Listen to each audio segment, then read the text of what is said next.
morning, everybody. Today is Friday, February 10th, 2017. And this is Before the First Cup with Jules here on UCY.TV. Happy Friday, everyone. It is a nippy 18 degrees and very overcast. And looks like we got a little bit of snow here in upstate New York. But a shout out to JJ. I just saw those pictures off to the east of us where that storm is hitting. And it looks like mid-state New York got quite a dumping of snow. So where do we leave off yesterday? We titled the show AI, NASA, Longevity, Augmentation, Musk's Neural Lace, and Zuckerberg. We talked about all kinds of different craziness that revolved around longevity medicine and some of the discoveries now that they're making with the two twin brothers who happen to be in NASA. They're saying that being outside our inner atmosphere, they're never outside the outer atmosphere, but outside the inner atmosphere, it appears that going into quote-unquote space causes some beneficial things to happen to your telomeres. Now, we know that a lot of these tech billionaires have been spending bazillions of dollars on longevity medicine and finding ways to live forever. The new thing, the new moneymaker, if you are rich and famous, to find out how to quote-unquote cure all disease. You know, there's a lot of them working on that right now from many different perspectives. But it all comes back to the singularity, being able to utilize technology to thwart Mother Nature. So maybe we can live to be a ripe old age of 674. We found right at the end of the show yesterday, Mark Zuckerberg and his wife Priscilla Chan have dedicated $3 billion, I believe, to this new initiative. And they are hiring 47 doctors, just like Google now has their Verily division. We've talked about good old Tommy Insel, former director of the National Institute of Mental Health, leaving the feds and going to work for Google, all in the name of curing mental disorders. Well, they're rolling out all the stops now. We got Zuckerberg on board with his own longevity medicine initiative, hiring almost 50 scientists to cure all diseases. Now, here's the interesting thing. All in the name of living forever, curing all disease, becoming immortal.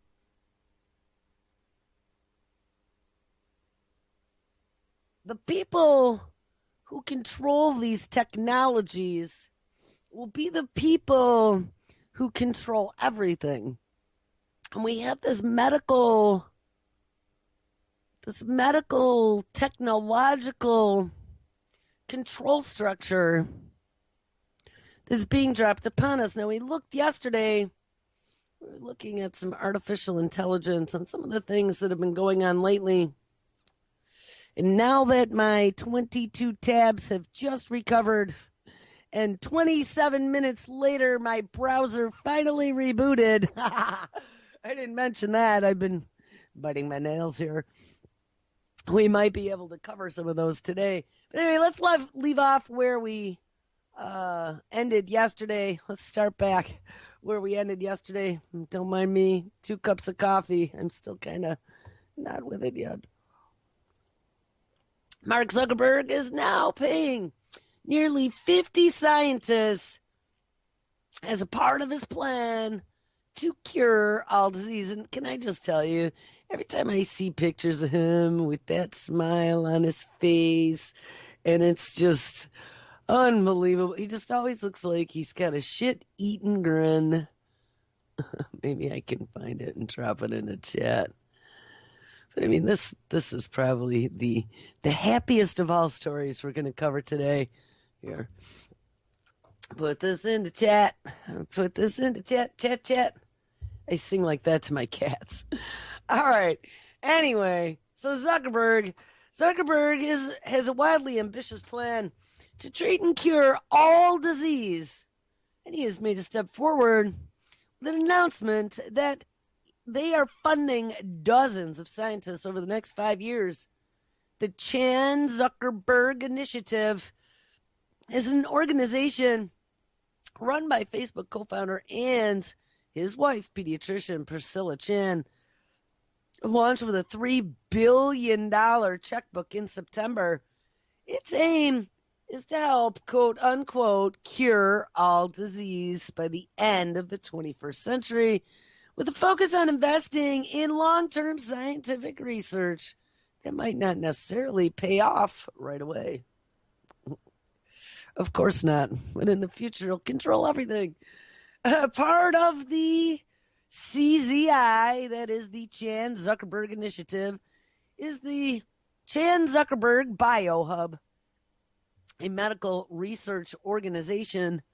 And on Wednesday, the BioHub announced that it is now providing $50 million in funding to researchers.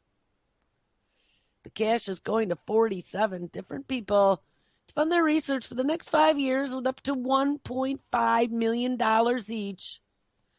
And the investigators are to be looking into a range of areas from imaging cells to developing biochip technologies to studying the transmission of malaria. Of course, that's Billy Gates' favorite. The Chan Zuckerberg BioHub is partnering with 3 universities. And what did we just find yesterday? Oh, God, my brain is still so fuzzy because I got this plague I've had. But we read something yesterday where there were, for the twin study, 10 universities or 12 universities involved studying the 2 twins, one that spent a lot of time in space and one that did not. Well, I guess now we got 3 universities: Berkeley, University of California. I'm not sure what UCF is. University of California F. I don't know. One of the University of California's, Berkeley, and Stanford. Our 3 university partners provide the very backbone of our BioHub's work, says the organization.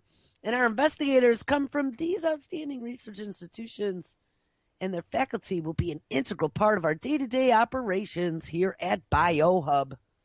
As BioHub grows, Zuckerberg's going to get even richer, and it will also look to work with other research institutions.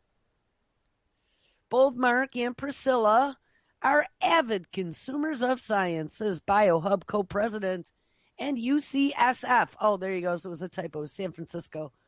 Professor Joseph DeRizzi to BuzzFeed. They enjoy learning new things and knowing what the cutting edge research is all about. Yeah, well, don't we all?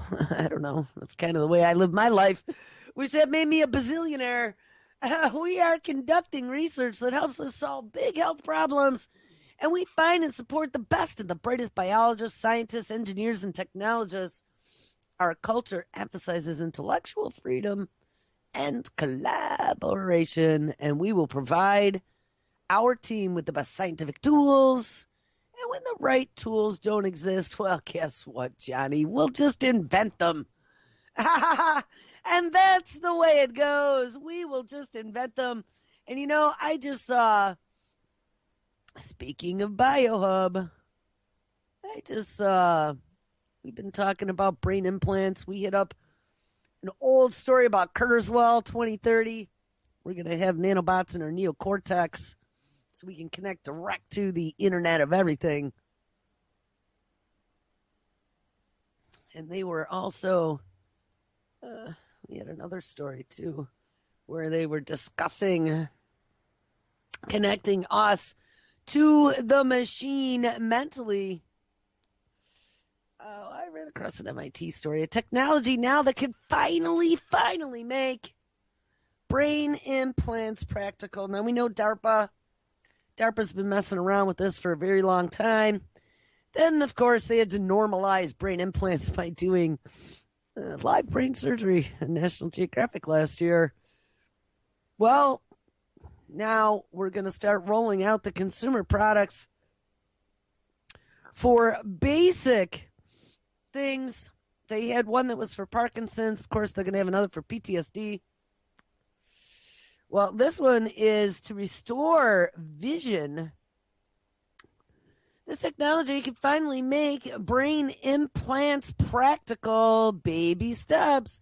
Harvard Medical School is testing a new design of a brain implant meant to restore vision to the blind. This is from February 9th, 2017.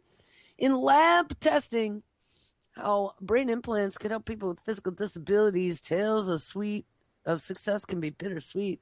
And experiments like those that let paralyzed people swig coffee using a robotic arm or let blind people see spots of light have proven huge potential of computers that interface with the brain. And remember, where a lot of this research started in DARPA was to help fix injured soldiers from the battlefield, ones that had, missing limbs or traumatic brain injury.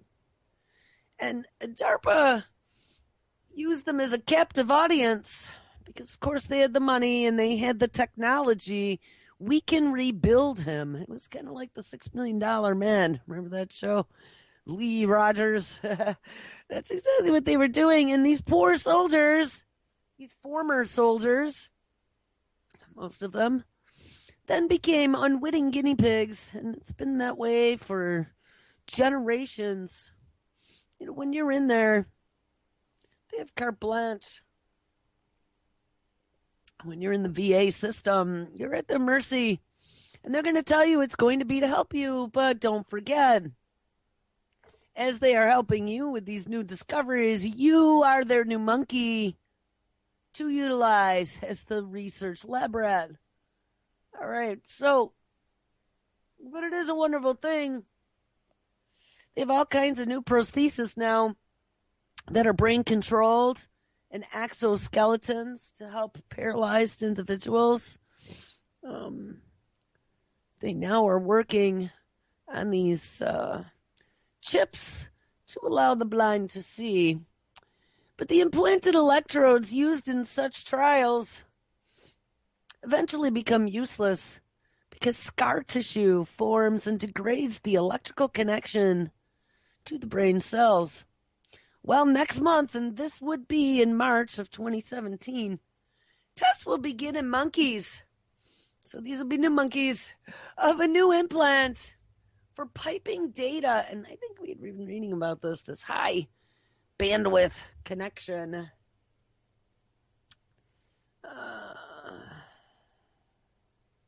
I'm sorry, guys. There'll be a new implant for piping data into the brain that is designed to avoid the scar tissue problem. I also read there's some HD connectivity coming as well. Right now, we are using like the equivalent of old school pixelated connections, like a serial port. And we're going to be going to like HDMI here soon.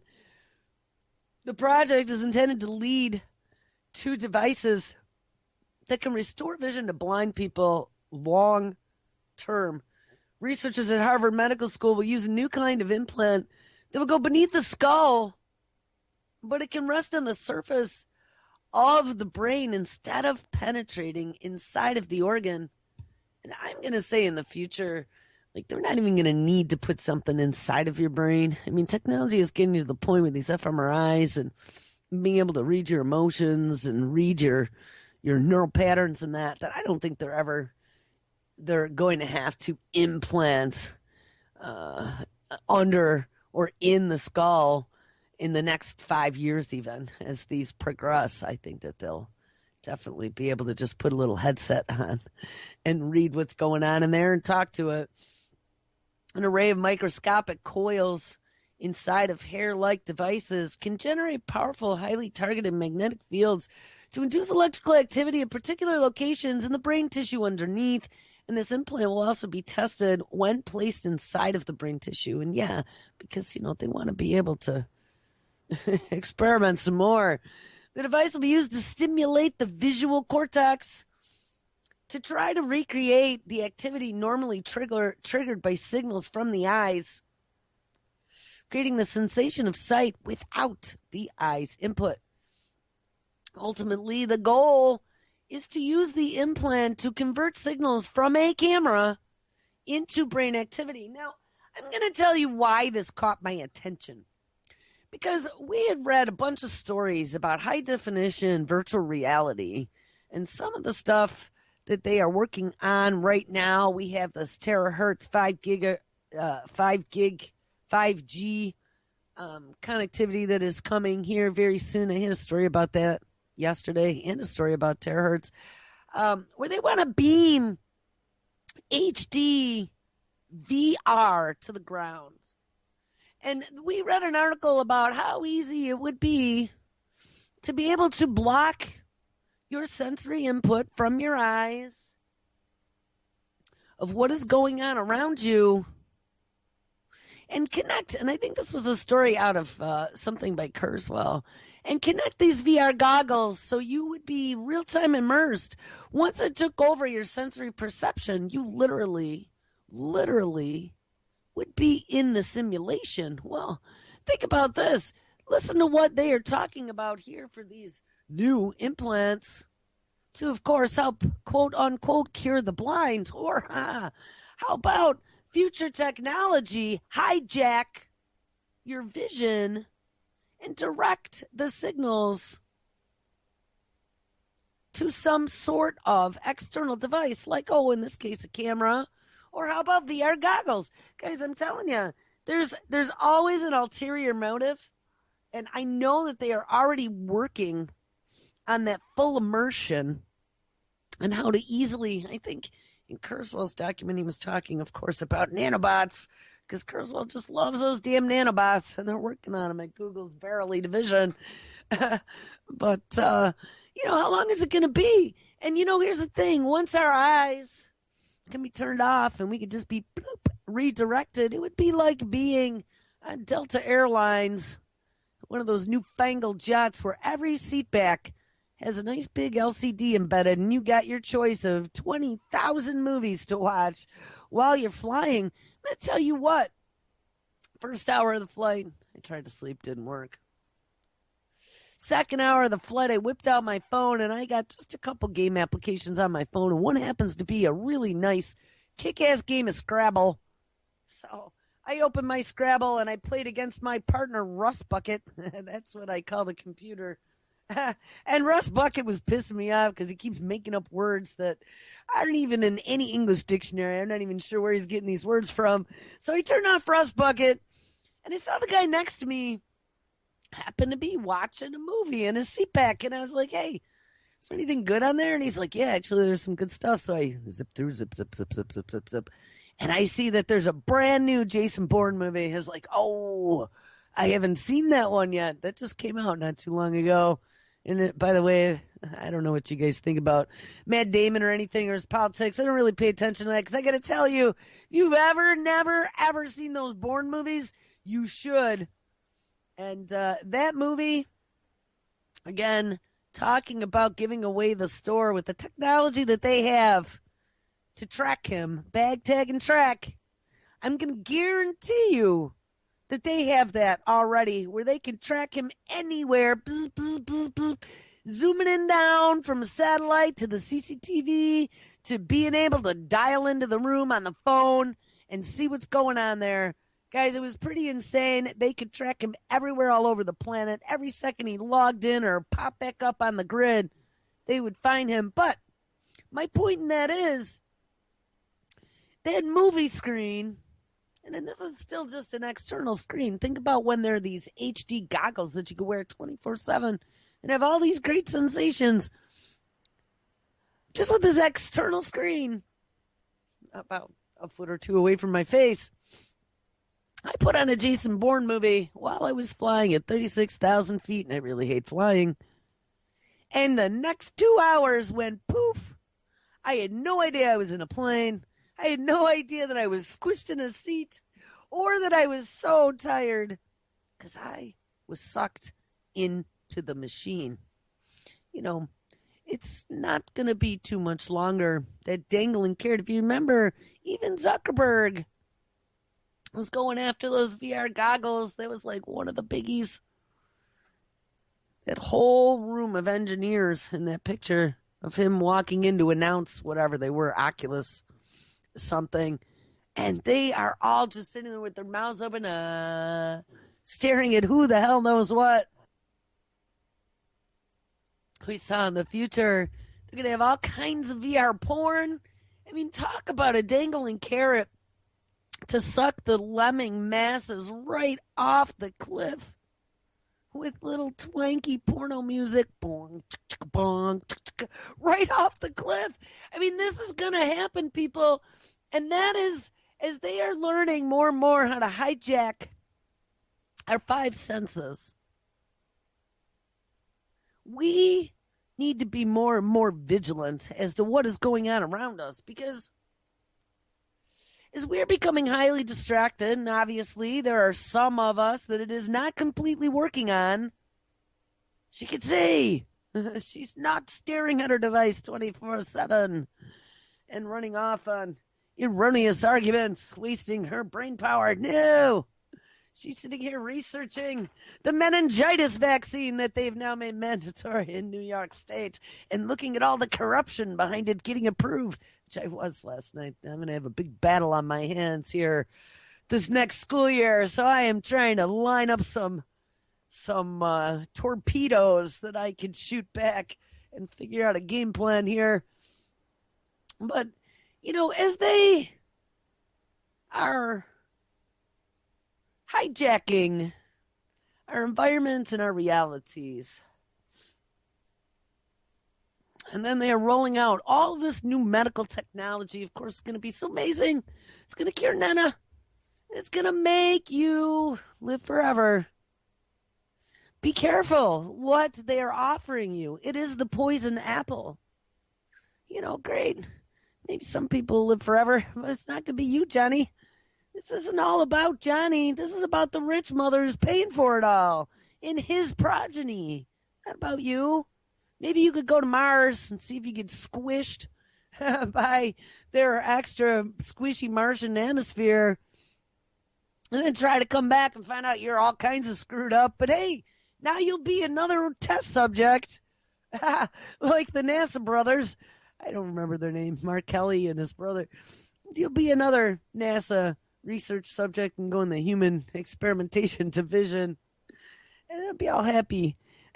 Guys, this is just really scary where we are. We got this brain project, of course, that is all about trying to image and recreate the human brain to be able to treat diseases. We have good old Tommy Insel working on diagnosing and curing mental disease from your voice patterns on a smartphone and diagnosing mental illness on a spectrum. You know, at some point, the brain has become the central focal piece to all of this. And it's because he who controls the brain wins. And we know that. It's been a psyop. But for all these years, they could play psychological games with us. But oh, goodness. In the public eye, human experimentation was banned by different treaties that happened over the years with different wars and whatever. Human experimentation was not allowed, but all in the name of medicine, all in the name of curing you and keeping you safe. Somehow, in 2016, human experimentation has now become acceptable. Look out and careful what you ask for. That means DNA switch-flipping injections as vaccines, gene therapies, CRISPR in the TARDIS, and zippity-zap in the brain, all in the name to improve you. We have augmentation coming because, of course, those damn Chinese, are getting way ahead of the curve. Little Johnny, you want to compete in a global market, you're going to have to be augmented. I mean, that literally is the world that we are coming to. And the people who control those strings are the people who control everything. Ultimately, anyway, back to this brain implant. Magnetic fields are not impeded by tissue forming around this new implant. And so these new ones might actually be pretty awesome compared to the old ones. This 3-year project is supported by a multi-million-dollar grant under what? Oh, the Brain Initiative, created by Obama to improve scientists' understanding of how the brain works. Yeah, notice they don't say to cure all brain diseases. No, just understand how the brain works. And at the end of this whole experiment, we hope to have monkeys to be able to navigate a maze just by perceiving light and dark or basic geometric patterns. Oh, that's lovely. So we're going to have nice, practical brain implants, again, all in the name. This time in curing blindness, which sounds to me like it is light and dark vision. But hey, brain tech, this is Per Singularity Hub, the brain tech to merge humans and AI is already being developed. Now, we read about Elon Musk's neural lace yesterday. Elon Musk seems to think that if you can't beat him, join him. He said eventually we are going to become all but pets, or just exterminated. But we'll become AI pets someday, maybe the smartest or the cutest of us. The rest of us will be put in cages or turned into food, who knows? But if we want to compete with AI, our super intelligent future overlords, we're going to have to augment ourselves. And Musk seems to think that this neural lace mesh stuff that would grow with your brain and connect it to the machine might be a way for us to co-develop with these new life forms that we are in the process of creating. And yes, they are life forms. I've had a very long few discussions with a friend of mine about what actually entails being alive. At least in my definition, I would say being alive is to be self-aware, to be aware of your surroundings, and to know your place in the universe, to be able to experience and interact with those things, people, places around you. Well, as we start giving computers, whether they be tin can AI or software AI, 5 senses, such as robot googly eyes, right? That's i.e. a camera. Robot ears, which would be a microphone. Robot taste and smell, which would be some of these biosensors. Robot touch, well, we already got these prosthetic devices. And we got robot skin, robot blood, robot organs. I mean, they've been building, I remember the name of that one robot, but they had that one robot that sweated. And he had like all the main organ systems inside of him. You know, as they're getting more and more sophisticated and we give them more and more capabilities and they get 5+ senses, because remember, they'll be able to have x-ray vision, infrared, and all this other stuff way better than we can. The flip of a switch or an update of the software is all it's going to take. They tend to become self-aware. They can see and hear and interact, and they even have a GPS so they know their actual location in the physical universe. I would call that almost being alive. Now, we can go all the way to, like, whether or not it has a soul, and I don't think we're going to go there. I'm not talking about that. I'm just talking about a definition of being alive. Being able to interact, to make things happen, to change the timeline, to shoot a cue ball, to flick a bumblebee, to make things change in the timeline, to know where you are and what you are doing. Well, I would think that we are almost there with robotics. And as we make these systems smarter and smarter, we've already found 3 instances over the last month or so where Google's AI has done things on its own, learned things on its own, figured things out on its own without our intervention whatsoever. We should be highly frightened. Now, I don't know. I sent myself a story this morning, and I just, honestly, all 3 of my machines were having a big-ass crash up. Oh, here we go. It did send. It just, nothing is alerting me now that I even have messages. And I think I'll tell you why. I saw a story. Well, I was gone last week. We're going to try to get this to open. Nothing is working for me. Oh, God, it's one of those days. And my chest is like all tickly. All right, hold on. Let me open this.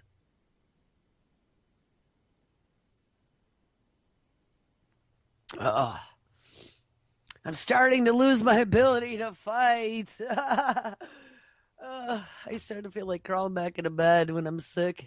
It's just so much of a challenge. The whole morning's been a challenge. All right. So as we're talking about these machines becoming thinking, self-aware entities, you got to be afraid. Because we have real smarty pants out there like Elon Musk and Ray Kurzweil. Like, seriously 100% talking about merging with the machine. Having technologies developed that they're all excited about to help us merge with the machine. We got the director of DARPA, outgoing Ashka Brooke, do whatever her name is. And maybe we'll listen to her lecture one of these days. But she is over the talking about the new whole entire DARPA portfolio of all the different things that and this is like everything we've talked about, all these different things now that they are rolling out and how exciting they are. And look at how we are literally, and this is the DARPA lady, merging with the machine. I mean, people, it's happening. This isn't fantasy. This isn't me. I know sometimes I totally sound like a lunatic. My family still thinks so.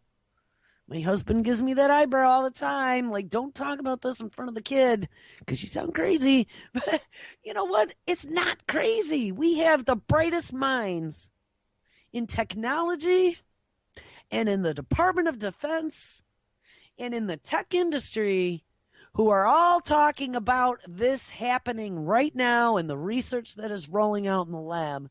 So it is for real. But as we have this merging of man and the machine, and this is a literal singularity they have talked about for 20 some odd years or more, it really is coming. Don't forget, there is a step beyond the singularity. Singularity, at least for me, and my definition, is a physical merging of humans and technology, connecting us 24/7. It would be Kurzweil's nanobots connected to your neocortex so you could, with a blink of an eye and a wiggle of a nose, access the cloud inside your head in the, digital sky somewhere. That would be the definition of the singularity, to make you a superhuman, super thinking. And as we get our little chippy implants of superhuman strength, it will be exactly like the bionic man. But there is this other singularity. And this is the singularity that scares me even more than brain implants. Oh, and even more than nanobots in my blood. Because I used to have dreams about this singularity when I was knee-high to a grasshopper over and over and over again. And that's the autonomy that is going to happen once they let the software AI go into the machine and it becomes Skynet. Now, we saw last summer at the I think it was the Black Hat. It was Black Hat or the DEF CON. I think maybe it was the DEF CON conference in Vegas. They have it every year. It's typically hackers show up, anybody who's kind of underground, smarty pants programmer who could hack their way around anything. And you have Keith Alexander, NSA shows up, and CIA shows up, and DOD shows up. They all show up because these are the guys they want. These are the guys that end up on Cyber Patrol. You know, living in mommy's basement can be quite profitable if you go to Vegas. And at that conference, of course, they have lots of universities there too. They had this Cyber Grand Challenge. They had a lot of universities competing using DARPA's 7 supercomputers as the back ends. And they were, I don't know if they were actually given code or if they were just given the hardware to run their own self-aware application, but they were tasked with trying to write software that'll go out, search, and destroy. They wanted someone to write them a piece of software because, oh my God, hackers under every bed, trying to get into every computer system over the last few years, wink. We're so vulnerable. So we need to have a piece of software that can go search all vulnerabilities on all computer systems and to be able to keep this whole Internet of Everything that is coming, this Internet of Things, and Internet of Everything that includes us at some point in the future, safe from hackers as well. It's got to have to find holes, bag, tag, and patch it without any human intervention. And if we're getting hacked, well, launch an attack without us even having to do anything. And that was what this Mayhem software was all about. So Carnegie Mellon University's team happened to win that. Carnegie Mellon is where there's a lot of research going on into AI. Carnegie Mellon is where Obama gave one of his big outgoing speeches to the nation, saying about how AI is going to transform the future of our country. And any future leaders of this country are going to have to learn to deal with it. It's going to be our reality. Well, I read this when I was gone. This came out about a week today. I'd always warned that this Mayhem software now that they developed as part of this Grand Cyber Challenge last summer that is thinking, repairing software for the Internet of Everything to be able to protect us and be a perimeter bot, Skynet running in the system, that the day they let that go, the day they let that genie out of the bottle, the world is going to change, because that literally will be Skynet being set free. Well, guys, I was kind of distracted because I was enjoying my birthday week and I was hanging out with my friend, but I had this queued up on my notebook. I totally forgot about it.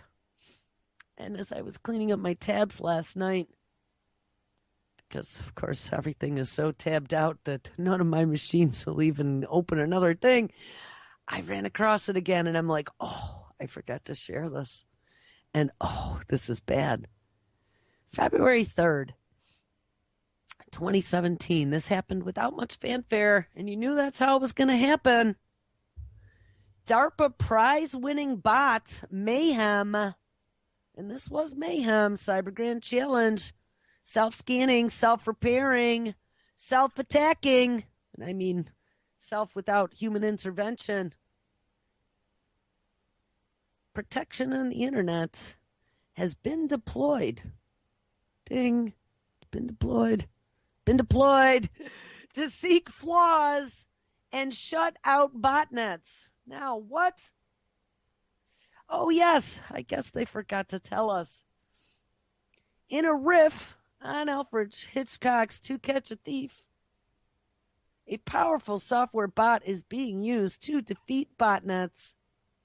Carnegie Mellon spinoff For All Secure's Mayhem software won the $2 million DARPA Pentagon hacking contest last August in Vegas, according to MIT Technology Review.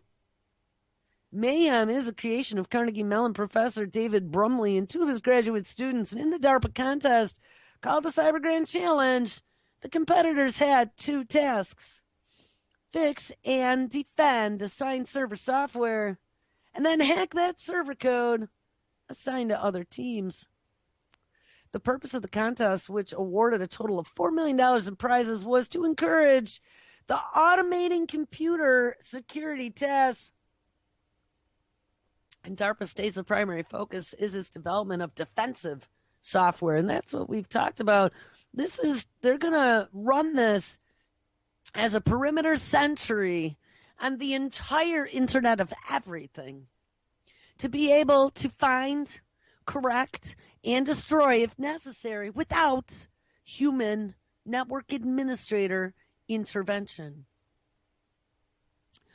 Fresh from the BattleBot, Brumley and his company are adopting Mayhem for commercial applications, intending to find flaws in Internet firmware, starting with, but not limited to, the backbone of the Internet, and that is the router. In 2016, the group tested some parts of the Mayhem code with nearly 2,000 router firmware images. And firmware on a router is just like your little operating system. In the course of testing, the code found that more than 40% of all routers, guys, look at how they're going to line this up. Look at how insecure the Internet is. And I mean, it probably is. People are pretty dumb about security. But I don't think the solution is letting the tempest go, making the Internet enchanted. I don't think that's the solution. The code found that more than 40% of all the routers had at least one vulnerability, including 14 that had never before ever been detected and were involved in 69 separate software builds. One of the biggest challenges with Internet device vulnerabilities is, of course, chasing them down, because if you have a sucky network administrator, that's what happens. And updating products from past product cycles.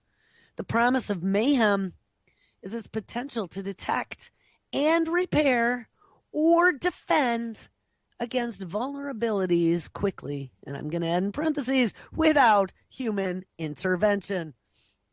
One example is a botnet, which is a large number of computers or devices, often in the tens or hundreds of thousands or even millions, that are unknowingly recruited for malicious purposes by computer malware. And I don't know, we could talk about botnet attacks, but I don't think it's really necessary. You could get infected, not even know it, go to a website, and they could download a little Trojan that sits kind of dormant on your computer until the day that whoever it was that created that piece of malware wants to launch an attack. And then it'll wake up on your computer and use your internet connection with the millions of other people who have been infected, and use that malware to attack bing, bing, bing, bing, bing, bing, bing, bing, bing, bing, bing, bing, one internet address, let's say. Let's say the attack was scheduled to take down, I don't know, New York Times or something. And at, midnight on March 1st, all those little botnets that everyone got infected with that they didn't know that they were infected with, wake up and I'll go attack that one website all at the same time. It's called a denial of service attack. And with that much traffic hitting a site, it can't make a connection, or no one can get there to get a connection. And so it takes the site down, in essence. So that's what a botnet attack is all about. But anyway, so we could thwart botnet attacks. And each of these multitude of devices is directed to make multiple rapid requests. So a denial of service. As of last October's massive denial of service attack using vulnerabilities in smart home web cameras, the need, and I don't even remember, so they were attacking home cameras, but I don't remember it ever being any big deal. So what, they took everybody's porn cam down, baby cam, I mean, I don't know what that, so what if there was, but I remember when that happened, they said, oh, look, all these cameras, this is just the tip of the iceberg for the insecure Internet of Everything. And if we don't stop it now, because all these dumb home end users don't know how to secure their devices, this is going to be the end of everything in the world as we know it. So we better just launch our autonomous software to fix all that because people are too stupid. I mean, that's in essence what they are saying here. So after last October's massive denial of service attack using a vulnerability in smart home web cameras, and actually, no, I think the cameras were the host, if I'm not mistaken, for the malware, and then all the cameras turned around and attacked with a denial of service. But regardless, it was the home end user who wasn't computer savvy who was responsible for all this, they said. And it even says that here, the need for better screening and protection was underscored, double underline, particularly in devices purchased by, quote unquote, and like I said, less knowledgeable users. So blame it all on the dumb end user. Mayhem's job, and this is Mayhem. Mayhem, the autonomous, self-aware Skynet being released into the machine, will be to find and patch immediately. So now when a machine is compromised, it takes days or even weeks for someone to notice that we're having an issue, and then days or even weeks or maybe even never until it patches out.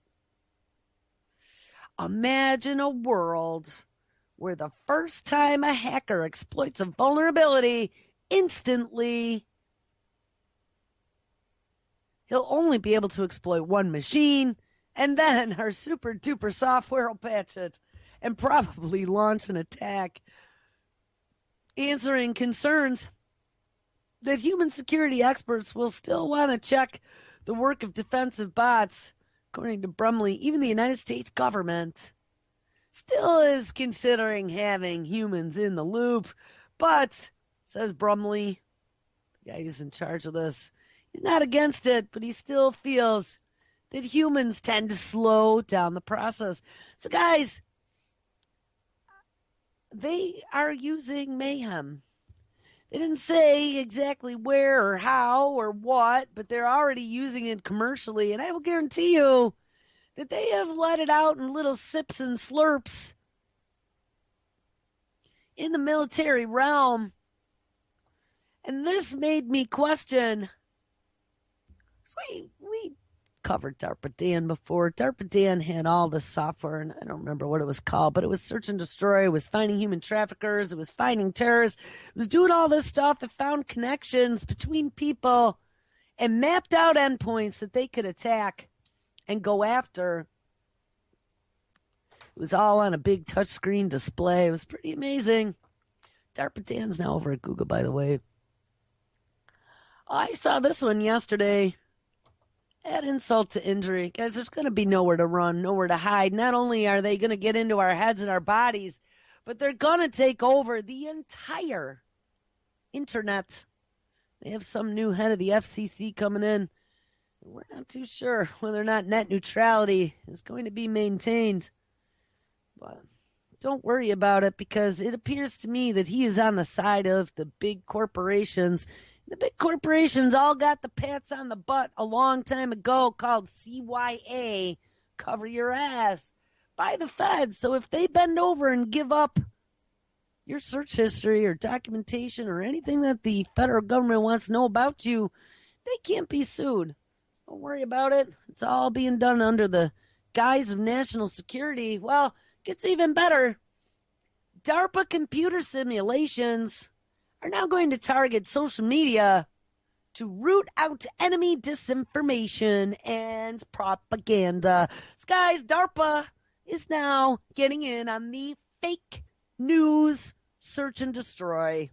And I'm going to put fake news in quotations because it's not going to be CBS, NBC, and ABC that they're going after. It's going to be people like me and you. February 7th, which was just 3 days ago, 2017.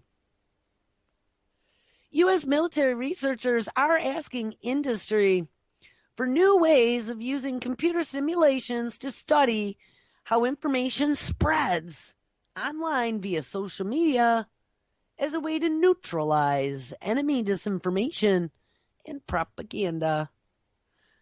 Is that not crazy? Our Department of Defense is going to be focusing on Facebook.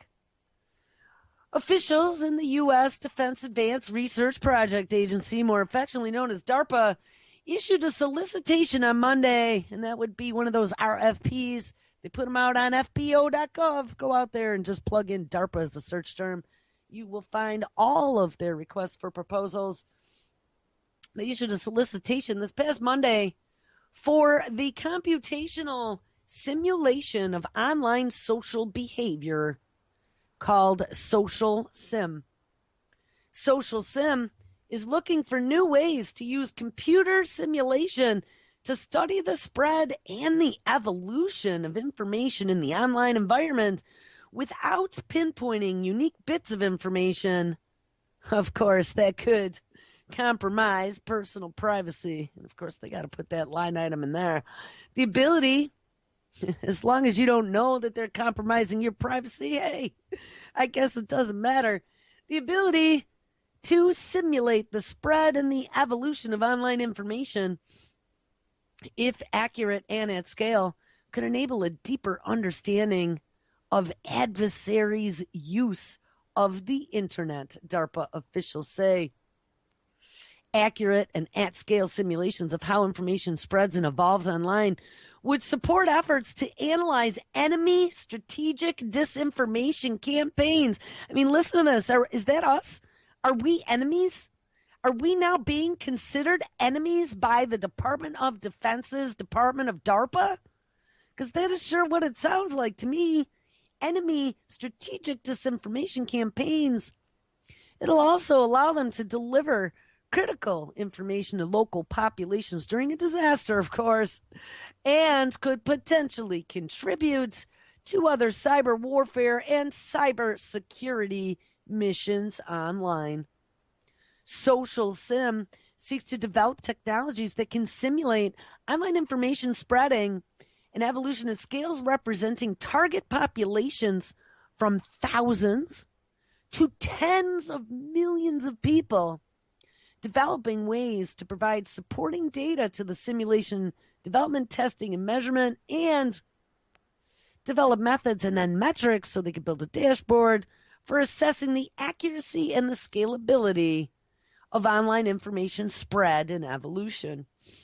Current computational approaches to social and behavioral simulation, ding, ding, ding, ding, ding, ding, ding, ding, ding, ding, behavioral simulation and monitoring are currently limited, says a DARPA official, but top-down simulation models of online behavior assume uniform or mostly uniform behavior across that population, so they have a lot of trouble with people like you and me who aren't always predictable. And although this approach can scale to simulate massive populations, it can be a little bit inaccurate if there are distinct variations in the characteristics of the population. This DARPA Social Sim program has three parts: that's simulation, data provisioning, and then testing and measurement. Simulation will develop technologies that can simulate online information spread and evolution. Data provisioning will develop methods for supporting data for simulation development, and simulation testing and measurement will evaluate the accuracy and scalability of new simulation technologies. So guys, they are going to be able to build large data sets and plug them into some sort of back-end AI so they can actually figure out the best way to not only undermine and thwart information that's spreading out there, to turn it off because information is such a threat to a population. Disinformation, oh my God. Somebody from the National Enquirer got a story out there. But they're going to be able to counter that with a flip of a switch in the most effective and efficient way possible because they have simulated and data modeled it all. What a scary thought that is. Why is DARPA getting into social media? I just can't even believe it. And they are going to search and destroy. So where do we now end this up today? I don't know. I have so many good stories, and I'm not exactly sure where we should go. Well, you know what? Let's end it with the story that we had before this. The brain technology to merge humans and AI is already being developed. Are you scared of artificial intelligence? Well, yeah, I am kind of. Do you believe the warnings from folks like Stephen Hawking and Elon Musk and others? Is AI the greatest tool humanity will ever create? Or are we, in Elon Musk's words, quote unquote, summoning the demon? Well, that's what I say. Well, we're not so sure. But to quote the head of AI at Singularity University, Neil Jacobstein, it is not artificial intelligence that he is worried about, but it is rather human stupidity. Dun, dun, dun. And I would almost say that, yes, that would be it. It says your brain is composed of 100 billion cells called neurons, making 100 trillion synaptic connections. And we have all kinds of human trials coming with all kinds of prosthesis in the near future. They have stuff in human longevity, visual cortexes using artificial intelligence, autonomous vehicles, human biology augmentation, as well as synthetic genomics. And guys, there's some major stuff happening there. And all this stuff has been in development for a very long time. And they are getting ready to unleash it all on us, all in the name of the survival of the human race. All right, guys, have an awesome week.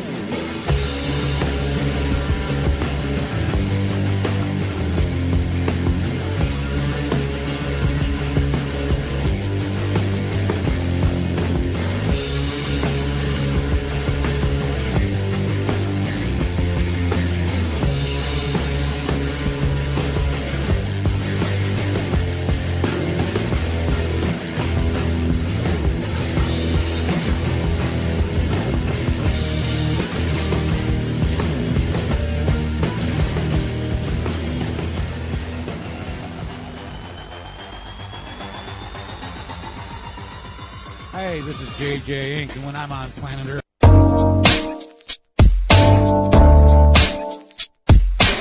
Truth on the Tracks you can catch every Monday night and Friday night at 9 p.m. Eastern